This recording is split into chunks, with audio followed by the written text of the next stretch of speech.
بسم اللہ الرحمن الرحیم۔ السلام علیکم ناظرین، امید کرتا ہوں آپ خیریت سے ہوں گے۔ آپ میرا یوٹیوب چینل دیکھ رہے ہیں پاکستان ڈیبیٹ۔ سینئر صحافی اور اینکر پرسن جناب حامد میر صاحب کے مطابق ایک صحافی دوست بہت دنوں کے بعد ملاقات کے لیے آئے۔ کافی دیر تک ملکی سیاست پر گفتگو کے بعد اٹھتے اٹھتے بیٹھ گئے اور یاد دلایا کہ آپ کو 4 سال پہلے وزیراعظم ہاؤس میں عمران خان کے ساتھ ہونے والی وہ ملاقات یاد ہے جس میں آپ کا ایک جملے نے سارا ماحول بدل دیا تھا۔ میں نے پوچھا کون سی ملاقات؟ دوست نے کہا کہ وہی ملاقات جس میں ہمارے کچھ ساتھی ٹی وی اینکرز اور کالم نگار عمران خان کو اسرائیل کے ساتھ سفارتی تعلقات قائم کرنے کے مشورے دے رہے تھے۔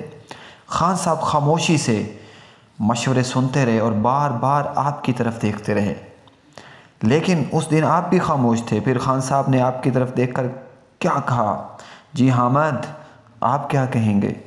آپ نے خان صاحب کے سر کے اوپر لٹکی ہوئی ایک تصویر کی طرف اشارہ کر کے پوچھا کہ پرائم منسٹر صاحب، یہ جس کی تصویر آپ کے اوپر لٹکی ہوئی ہے یہ بڑا لیڈر ہے، یا آپ بڑے لیڈر ہیں؟ خان صاحب نے سر گھمایا اور اوپر دیکھا اور کہا قائد اعظم محمد علی جناح ہم سب کے لیڈر ہیں۔ جس کے بعد آپ نے کہا کہ قائد اعظم کے پاکستان میں صرف قائد اعظم کی پالیسی چلے گی، آپ کی یا میری پالیسی نہیں چلے گی۔ پھر خان صاحب نے یہ کہا کہ ساری بحث ختم کر دی کہ اسرائیل پر میرا موقف وہی ہے جو قائد اعظم کا موقف تھا، میرا دل اسرائیل کو تسلیم کرنے کے لیے نہیں مانتا۔ دوست نے خان صاحب کے ساتھ ہونے والی گفتگو یاد دلا کر پوچھا کہ اگر عمران خان اسرائیل کے ساتھ تعلقات قائم کر لیتے تو کیا ان کی حکومت ختم ہوتی؟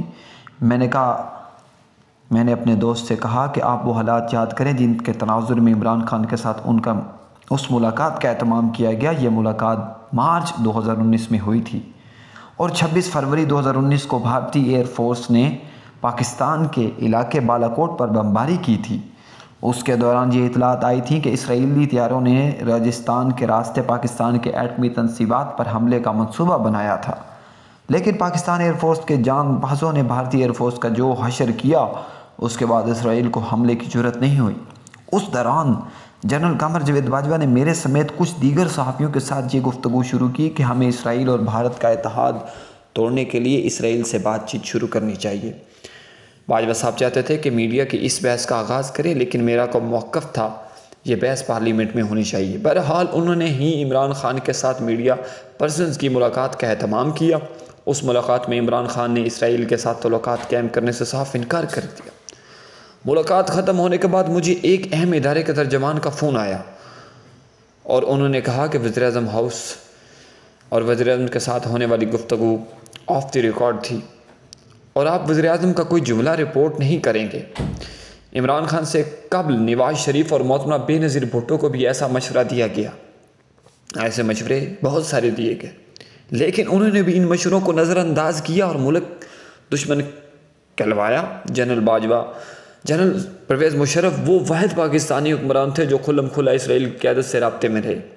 میں نے اپنے دوست کو صاف صاف کہا کہ اسرائیل کے ساتھ سفارتی تعلقات قائم کرنے سے انکار کرنے کے بعد سال تک عمران خان کی حکومت قائم رہی۔ خان صاحب کے خلاف تحریک اعتماد مارچ 2021 میں آئی اور اس کی وجہ یہ تھی کہ انہوں نے فوج کی اندرونی معاملات میں مداخلت شروع کر دی تھی۔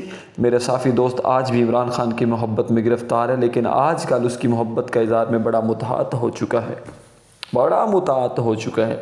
میں نے اسے کہا کہ اگر 2019 میں ہم باجوہ صاحب کی باتوں میں آ کر اسرائیل کے ساتھ دوستی کے گیت گانے لگتے تو سوچو آج ہمارے ضمیر میں ہمیں کتنی ملامت کرتا۔ مارچ 2019 میں عمران خان کو اسرائیل کے ساتھ دوستی کے مشورے دینے والے ہمارے ایک ساتھی کافی آگے نکل گئے۔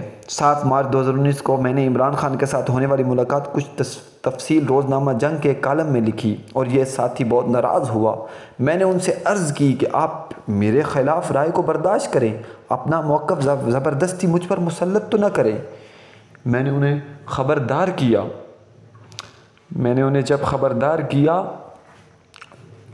جن لوگوں کے کہنے پر آپ عمران خان کو اسرائیل کے ساتھ دوستی کی طرف دھکیل رہے ہیں وہ خود کبھی اس پالیسی کے حق میں عوام کے سامنے نہیں بولیں گے اور آپ کو ٹیشو پیپر کی طرح استعمال کر کے ڈسٹ بین میں پھینک دیں گے۔ ہمارے یہ ساتھی اینکر پچھلے سال عمران خان کی حکومت ختم ہونے کے بعد پاکستان چھوڑ کر امریکہ چلے گئے۔ آج کل وہ امریکہ میں بیٹھ کر پاکستان میں آئین اور قانون کی بالادستی کی جنگ لڑ رہے ہیں۔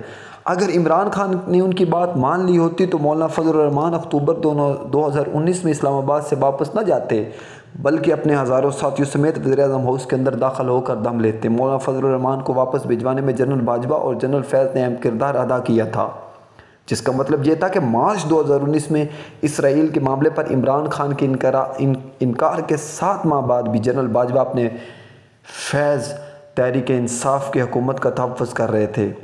آج جب عمران خان اڈیالہ جیل پہنچ چکے ہیں تو مولانا فضل الرحمان فرماتے ہیں کہ میں چاہتا ہوں انتخابی میدان میں میرے مخالف کے ہاتھ پاؤں باندھے ہوئے نہ ہوں، بلکہ وہ بھی کھلے ہاتھوں سے میرے مقابلہ کرے۔ شاید مولانا صاحب کو اس کی بیان کی وجہ سے تحریک انصاف کا ایک وفد ان سے ملاقات کرنے گیا اور ان کی خوش دامن کے انتقال پر فاتح خوانی کی۔ اس ملاقات کے بعد عمران خان اور مولانا فضل الرحمان کا سیاسی اختلافات برقرار ہے، تاہم یہ اچھی بات ہے کہ سیاسی اختلاف کو ذاتی دشمنی میں تبدیل کرنے کی روایات کو توڑا گیا، کسی کو اچھا لگے یا برا۔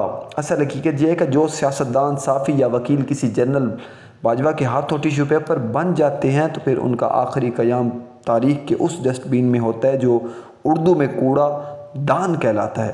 اپنے ارد گرد نظر دوڑائیں، آپ کو ایسے کئی سیاستدان، صحافی اور وکیل نظر آئیں گے جو آج چھوٹے چھوٹے مفادات کے لیے سچ کو جھوٹ اور جھوٹ کو سچ قرار دے رہے ہیں، آئین کی کھلا خلاف ورزیوں کو ملکی مفاد کا اہم تقاضا قرار دے رہے ہیں۔ یہ سب اس دور کے نئے ٹیشو پیپر ہیں، استعمال کے بعد انہیں بھی کہیں پھینک دیا جائے گا۔ میری باتیں انہیں اس وقت یاد آئیں گی جب ان کے سب کا استعمال ختم ہو جائے گا۔